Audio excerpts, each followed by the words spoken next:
shan shay weligaa ha samaynin inta aad xidhiidh qof la leedahay. soo dhow walaal, haddii aad ku cusub tahay kanaalka subscribe saar si muuqaalada mustaqbalkan soo gelin doona ay kuu soo gaaraan. muuqaalka la gare si dad badan u gaaro una caawiyo. waad mahadsan tahay. kow, ha noqonin qof markasta la heli karo.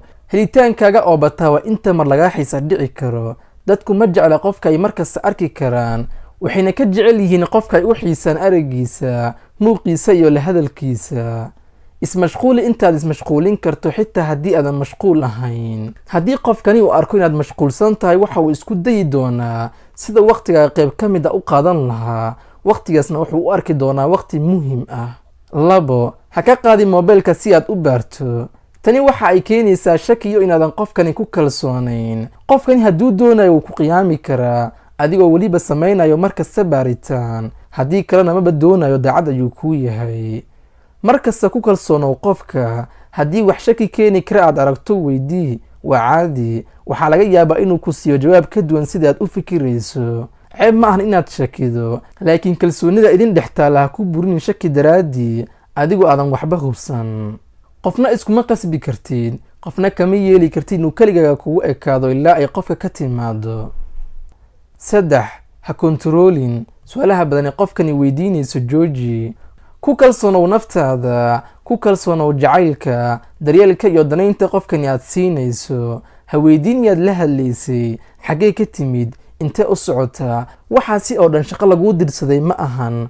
qofkani waad dhibaysaa, xabsigaad gelinaysaa. qofna ma jecla in la kontaroolo, ee adiga jooji kontaroolka iyo su-aalaha badan. 4, qofna ha ula dhaqmin si ka badan inta uu kula dhaqmay. ha wicin haddii aad aragto in lagu soo wacaynin. ha tagsigarayn haddii aad markastaad adiga bilowdo. si qofkani u dareemo waxa aad dareemayso, ula dhaqan sida uu qofkani kula dhaqmay. naftaada ha u dulaynin, hana ka yeelin naftaada inay samayso ama u muujiso dareen aan iyada loo muujinaynin. qiimo dhacun bay kugu keenaysaa. ha suulin qofkan uu iska bedelo dhaqankan, laakiin waa laga yaabaa inuu joojiyo dhaqankan. waa haddii aad ula dhaqmayso qofkani sida uu kula dhaqmay. 5, waxba ha ka weydiinin xiriiradii hore uu lahaa qofkan iyo sida ay ku burbureen, waayo qofkani xasuus ayaad gelinaysaa.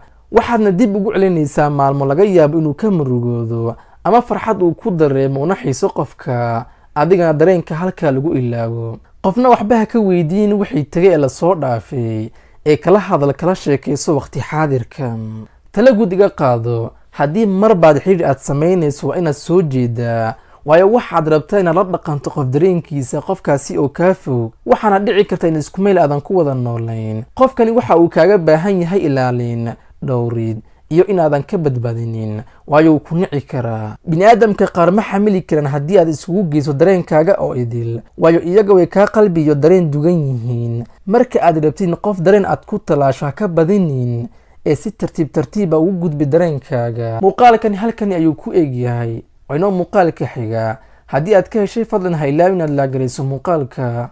waa mahadsan tahay haddii intan aad soo gaartay.